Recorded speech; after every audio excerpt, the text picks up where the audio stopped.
Paul, having reviewed the game, there was a lot of positives. Does that confirm it now that you've watched it back? Um, yeah, I'll be honest with you. It's probably one game where I didn't really need confirmation because I knew we'd done all right. I knew we'd created the chances. Again, though, if we're looking to improve, we've just got to be more clinical with those chances because really it shouldn't have been a nervy 1-0. We should have been a little bit more comfortable. So there's our learning, there's our improvements that we need to be made. Um, all in all, though, it was a big 3 points made for a really good Boxing Day in front of a really good support. Having said what you've just said, we look a threat going forward this season. There's an expectancy of us getting goals. Yeah, there is. Yeah, I mean it's we're a threat and there's an expectancy, but we haven't scored as many as we should. Um, I mean, I'm pleased with where we are. I'm pleased with the goals that we have scored. I just think we could be a bit better. If you look at some of the instances, some of the bits of play that we had where we're out on the right hand side and we come out and switch it out to the left and we get an overload out there and we've got crosses going in the box and they're just not quite right. And I look at set plays where we're getting good delivery in and we're winning first contact, it's bobbling around and they're getting onto second balls. I just think if we had a little bit more clinicalness about us, a little bit more goal mouth nous, we could maybe even get more goals, and that's what I want to happen. I want us to, I want us to be sitting there and it's 2-0 or 3-0, and when a striker like Andy Cook gets a chance, I'm not thinking please don't score and it's an equaliser.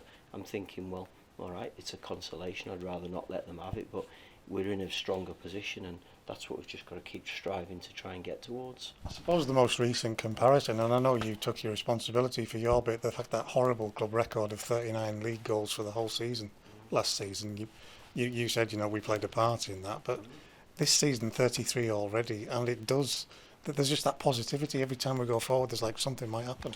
I think there's a little bit of that comes by winning games of football. You get like a positive mentality because you've won games and you've found a way to get results. So that's a mentality that the players have, that they've earned the right to have that mentality as well because of the way they've gone about it.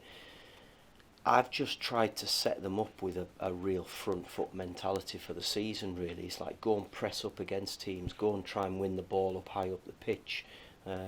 Not drop off, not sink into a low block and let teams have possession. I'm comfortable if they've got possession and they're in their own half. I don't really mind that, which is what we found against Bradford a lot and why they dominated the possession stats.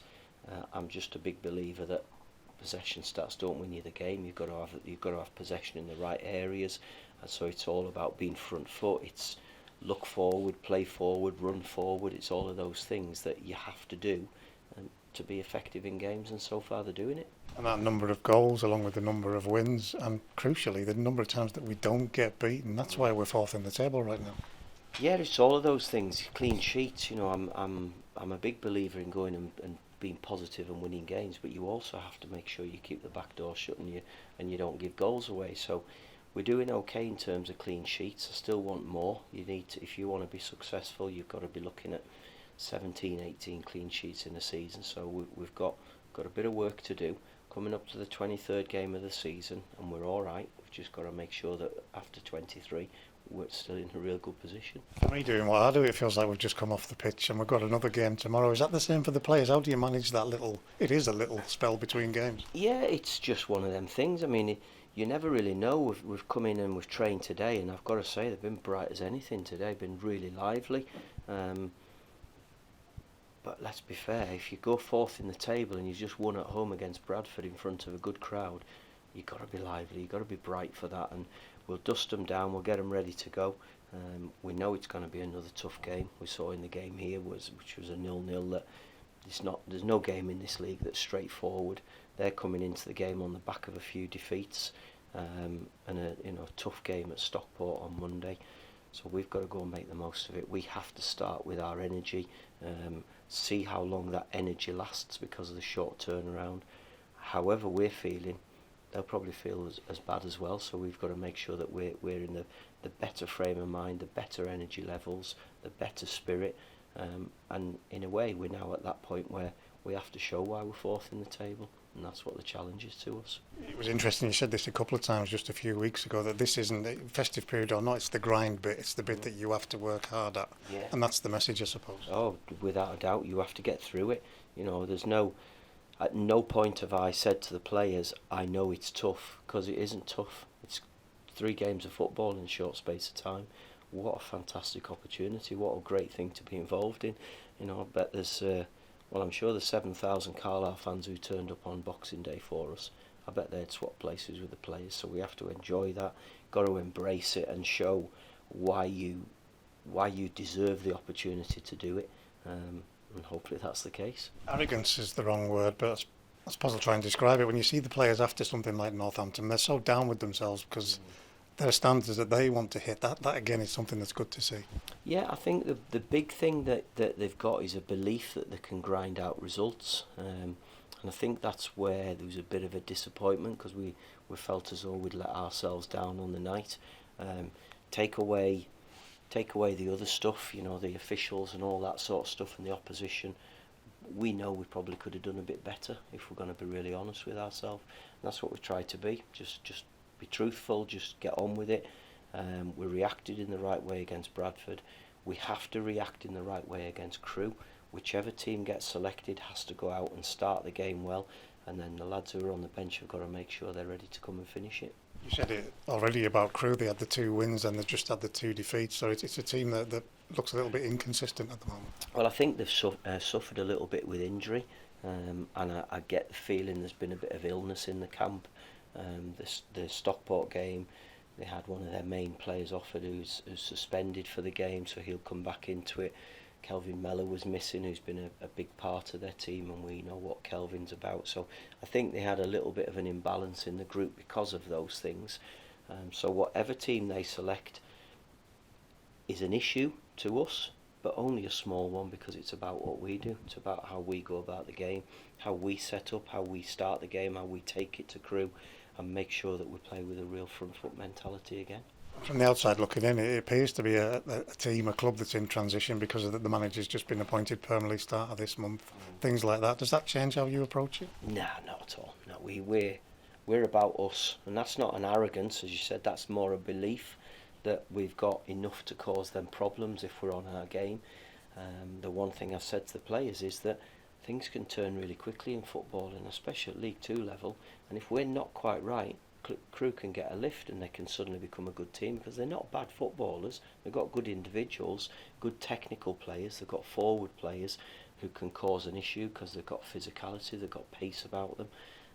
We've got to make sure that we are right, and you know, if everybody's looking at Carlisle United away at Crewe and thinking, well, Carlisle should win that one, it's no surprise. We've got to make sure that there's no surprises on the flip side of it, that Crewe get a result against us, and that's all I'm bothered about.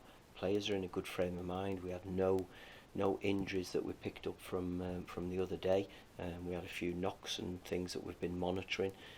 Apart from that, we're in a good frame of mind, good health, and hopefully carry on. And again, you've touched on this, it's that energy level, isn't it? If they can keep going, I mean, we even saw Mel's sort of pulling up a little bit at the end of the game. If they all keep going, that's the best chance you give yourself. Oh, definitely, yeah. And so we know that they're fit. That's the first part. We know that they're training well, they're playing well. It's what they do away. They have to make sure they do all of that preparation properly as well, because we're going to turn up for the game, we'll go and have pre-match. I don't know what they're doing between leaving training today and tomorrow. It's fingers crossed. We've trusted them over Christmas. I trusted them yesterday to do the recovery properly. It's about going and performing at Crewe and setting ourselves up for the New Year's Day game. Halfway, talk about setting ourselves up. What a foundation with the 23 games as it'll be close of tomorrow night. What a way to get the first half done. Only if we win at Crewe and we're still 4th in the table, then I'll say yes, it's been a good first half of the season. I've no idea what could happen if we don't win. I don't know. I'm not sure about what else is around. I just know it's tight, and we've got to keep doing our job properly. I'm a big believer that if you do your own job properly, the rest takes care of itself. We're in a position where if we do our job right, then we don't need to worry about what's below or above. I'm fed up of asking injury questions, but I have to, don't I? Edmo, any more news? No, I still haven't got any update on where we are with it, but I think orthopaedic surgeons are probably just going back into the office. So I am hoping that I get some more update on it. But as I sit here now, I still don't know where we are with Ryan, and I just hope that we get a decision soon and we can get it dealt with. And we know the long-term ones, but in the terms of Marzi, Ben and Joel in particular, are they any closer to opening that door? Amari has trained fully with the group, so he's starting to build up his fitness. We just have to wait and see on him as to whether or not he's involved for Crewe or for the Doncaster game. If he's not involved in those, we then have 14 days before our next game, which gives us a real good window to get him topped up, to get him back up to speed. So there's lots of opportunities. I just hope that the players who we've got available for the Bradford City game, they're all able to go and carry on against Crewe, do the job that we need to do, and then I don't have to worry about rushing Amari back. Ben Barkley still hasn't joined in training yet. He's starting to get loaded up in the gym and start to get strength in work. So I would hope that he's going to be coming back into training soon, because he's not been out as long as Amari, because he was back fit and then got the whack in the Blackpool game.